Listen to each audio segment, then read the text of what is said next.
IDVO, c'est le nouveau dispositif lancé par le Conseil départemental du Val d'Oise. Il succède au Conseil valdoisien du développement durable. Le but, réfléchir et surtout agir de manière très concrète autour des thématiques du développement durable et de l'économie du territoire. Une nouvelle approche lancée à Bruyères-sur-Oise sur la plateforme multimodale qui va jouer un rôle important dans le projet capital des années à venir, le Grand Paris. Ce que nous voulons faire, c'est remplacer une assemblée un peu statique dans laquelle les membres étaient toujours les mêmes sur des thématiques différentes à chaque fois, par des sorties hors les murs pour confronter donc, des gens particulièrement intéressés par un domaine du développement durable ou une initiative particulière à des innovations, des évolutions en la matière. Et puis nous avons aussi un regard croisé avec le développement du Grand Paris, du métro express, puisque les terres qui vont être extraites dans le cadre de ces opérations pourront trouver ici un débouché tout naturel et donc servir au développement du projet du Grand Paris.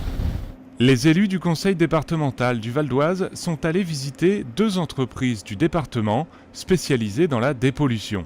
Extract Écoterre retraite les sédiments et les boues des cours d'eau, une activité méconnue mais dont la société est le fer de lance dans l'Hexagone, et un exemple de ce qui s'appelle l'économie circulaire.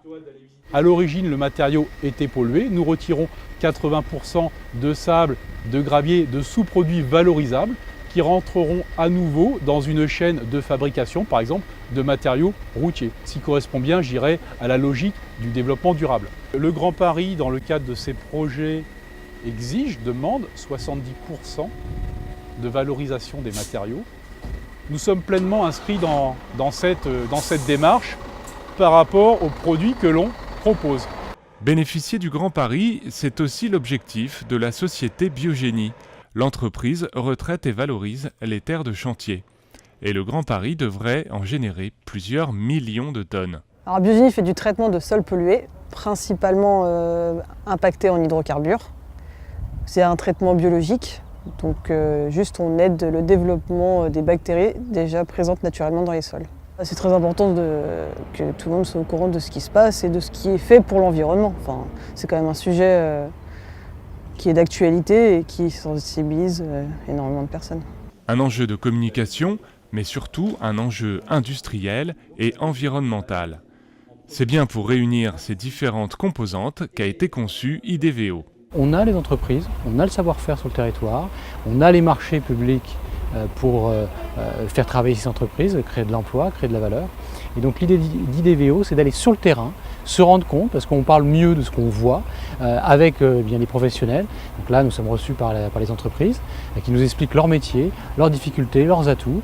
Et ça, pour les élus qui sont décideurs, notamment sur l'aménagement des territoires, c'est à mon avis fondamental. Donc là, on était dans une démarche qui était beaucoup plus auparavant théorique. Là, on veut quelque chose de pragmatique, concret, terrain, pour donner des idées bien au département, mais aussi à des collègues élus, des collègues maires, qui accueillent ce type d'entreprise, pourquoi pas essayer d'attirer des activités sur leur ville. Développer les ports du Val d'Oise à l'occasion du Grand Paris est un enjeu majeur pour les prochaines années. Mais ce n'est pas le seul au programme. Europa City, le campus de Cergy-Pontoise, le canal Seine-Nord Europe ou encore la plaine de Pierrelet, pour IDVO, il faut tirer les avantages des nombreux atouts du Val d'Oise.